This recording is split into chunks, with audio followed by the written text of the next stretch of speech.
On the occasion of my bar mitzvah, September 2005, the sum of money that I was given as presents, I decided that I wanted to start Koala Kids in order to make a difference and see where my money was going rather than giving it to a charity as a donation and losing sight of where it was going. It was that first sort of idea that we had on donating reading and writing books, maybe a few little educational tools. It was then that when they were donated that sort of Koala Kids took its new direction, similar to where it is today. So it's really a good time to emphasize how important it is for us to have a very comprehensive care where all the support group help us to have the family in a very good mental status and the kid having good time while on treatment, and making sure that this treatment is of very high level, that we have access to the best expertise. And so it's really all aspects of care that we are dealing with, and it's really important that all the different people are involved the same way, the community and the hospital. The children in the cancer centre, in the Children's Cancer Centre, obviously they spend longer periods of time than really any of the other children across the hospital, or most other children and young people across the hospital. So we get a chance to work with these children and young people over extended periods. Our teachers become very close to the kids. They develop up individual learning plans, and they are therefore able to target the learning experiences they provide directly to the children's needs. Many of our programs really are around minimising distress for the children and families that are coming to hospital. As you know, they are here often, and cancer treatment involves many medical procedures which are often very anxiety provoking for children and for their parents. So our Comfort First program in particular really aims to reduce children's anxiety about what's going on in the treatment rooms and in the ward. To do that, we use a lot of materials such as books and distraction toys, things that appeal to children, that help them, I guess, distract them and help them manage through those procedures that are really difficult for any child, I think. Art therapy gives the children an opportunity to positively express their emotions. So it's something where that they can rely on skills that they have learnt from school or from home and adapt those skills into making art that's meaningful for them. So the children may be in a position where they are going through medical treatment and things that are quite serious and confronting for them. But being children, they may not naturally have the words to be able to express what's happening for them. And there's a lot of emotions that are going on, and there's a lot of things that are happening in their lives, but to be able to find a positive outlet to express that in a way is so important, and it's very natural to them to naturally tend towards the arts as a way to express themselves. So we provide them with, I come around with a trolley of all these wonderful art materials that they just love to rummage through and select choices about what they want to do and how they want to create art in that moment. So it's inspired by the children themselves, which is really lovely to see. Well, when we first meet a family and they're referred to palliative care, it's quite scary to meet us. So what's been wonderful is some of the little gifts and toys that we've been able to utilise, sometimes because the whole family's there and the siblings. So what we can do is use the if there's a couple of us there, we can use those things to be distraction to the sibling or to the child. It enables us to go in and sort of break the ice. And also I think it also makes us more human, in that being referred to palliative care often is an experience no one wants. And we can show that we're focused on quality of life and making little differences. And a few little stickers can do that. The whole thing about having cancer and everything behind it is that you're on treatment for a really long time, and it can be really hard for a child to understand the concept of coming in here every day or every week or every fortnight or something to have this same procedure over and over again. So being able to provide small sort of positive reinforcements that make a big deal, and it could be something as simple as a sticker or a lollipop or something that they come to associate with having that treatment. So while it might not be the nicest thing that they have to come in here for, it's something small that we can offer them at the end. It gives them a choice, and it sort of gives them a sense of empowerment and well done. You know, I did my treatment and now I get to choose a sticker or a lollipop. When children come in for radiotherapy treatment, we find that they can be quite scared or distressed. It's such a new experience for them and they don't know what to expect. So we've found that over the years, children really enjoy the balloon art, something for them to look forward to, and they get to request what they like, and the team here of balloon artists are quite good at making the requests that they ask for. So the Christmas Lucky Dip was actually a massive hit. And it wasn't just the children that were getting involved, it was the families and the siblings as well. They'd all put their hand in and pick something, and if they didn't like it, they could just try again. They had so much fun doing it every day, every single day. The colouring books and activity books that we had, particularly for Christmas, were really enjoyed by the kids. The ladies at our front reception were actually the ones that would let them pick which ones they wanted, and they had a great time colouring in while they were waiting for treatment. Lovely that we can provide them with beautiful cutlery and gorgeous plates that, you know, just to enhance the colours on the ward. So I try and make it like a real place. So it's trying to make it more like a family kitchen, so that if you walked into, you've got your bread there, you've got your lovely fresh fruit, you can go to the cupboard. We've got gorgeous biscuits, we've got lovely lollipops, you know, so it's just enhancing, also for the siblings when they come on the ward. So we try and make it so that it is a very warm, friendly environment to walk into. So when children are in hospital for 5 days or longer, or even earlier on than that when we have a confirmed diagnosis, in the cancer family, our teaching team engages with the students and their families.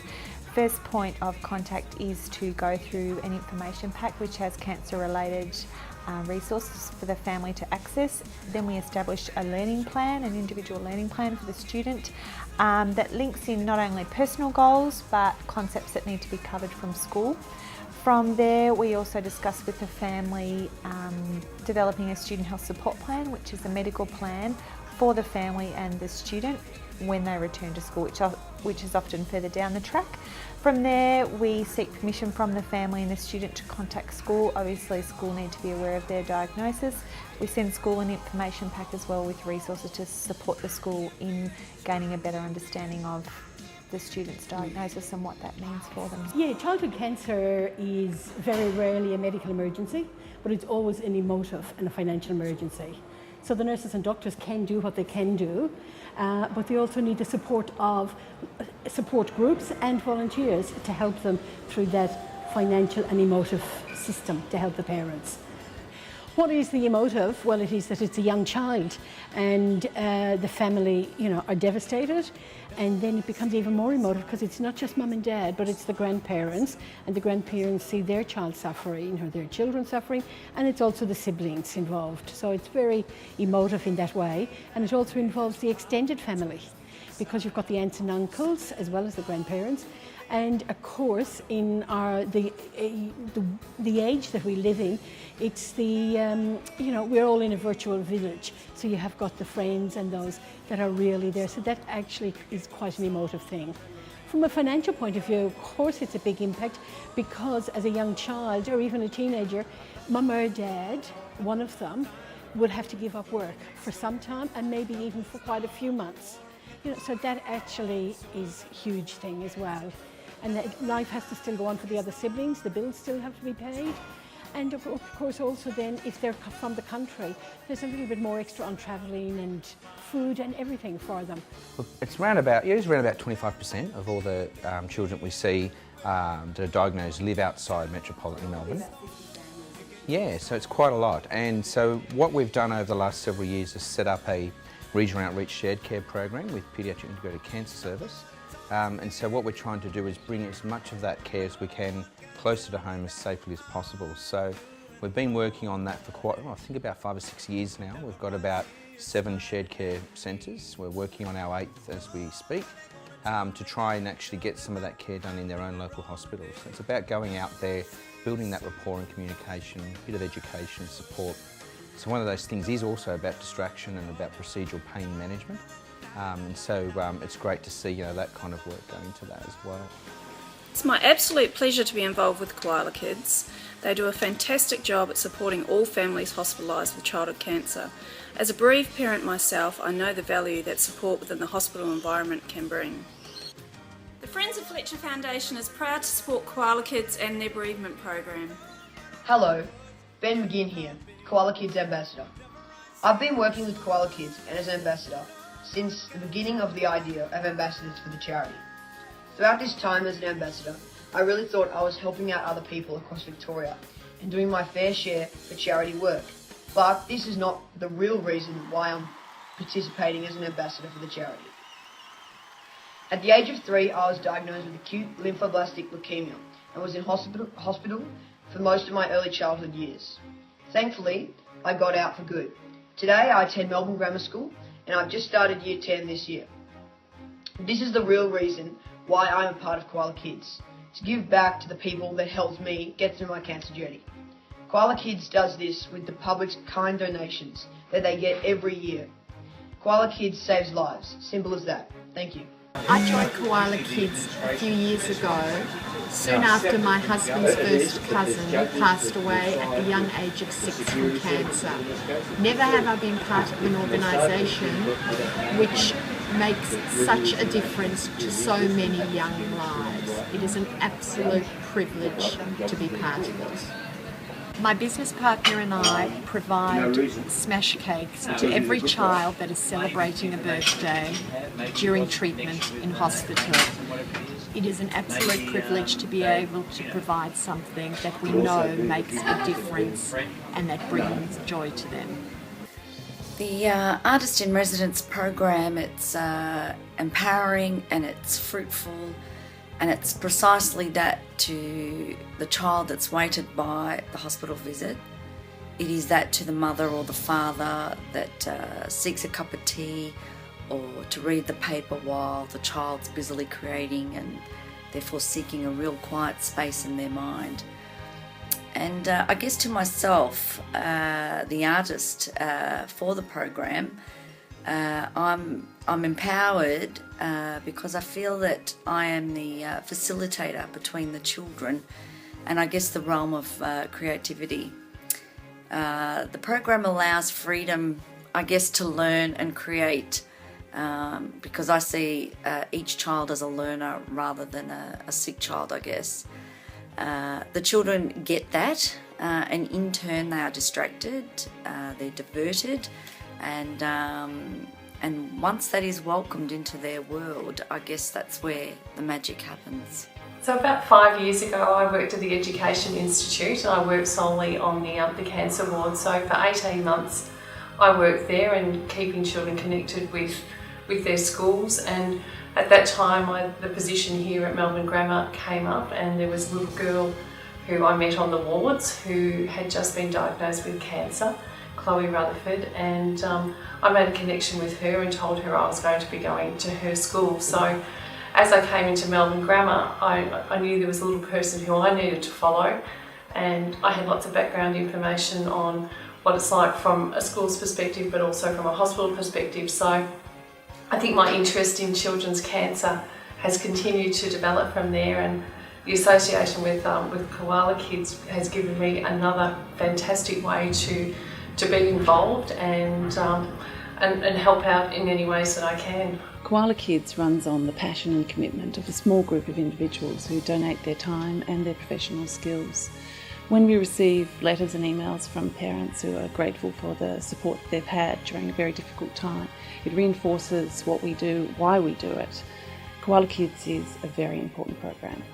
Koala Kids is comprised of a core group of 5 people who mostly are working full-time themselves but who give of their free time, their skills and their expertise.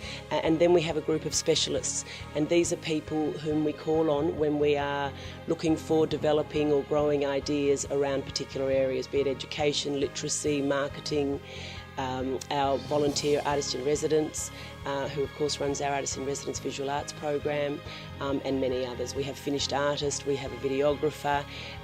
We've been very blessed that we have secured the services of some extremely talented and professional people who give their time and their expertise to help grow Koala Kids for our kids with cancer.